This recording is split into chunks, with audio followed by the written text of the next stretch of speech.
Hello friends, তো আবারও চলে আসলাম আমি আবার একটা ছোট্ট মিনি ব্লগস নিয়ে।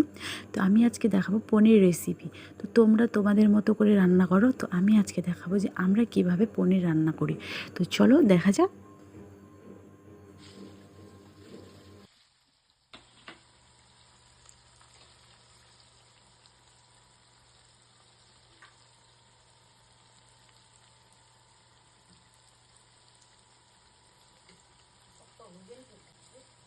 তো এখানে ভালো করে পনিরটাকে প্রথমে ভেজে নিলাম, মানে যারা যেভাবে আর কি খায়, তো আমরা একটু ভালো করে ভেজে নেব এটাকে। তারপরে কোয়াশ আর আলু আমি কেটে রাখছিলাম আগে থেকে, তো ওটাকেও আমি পরে ভেজে নেব।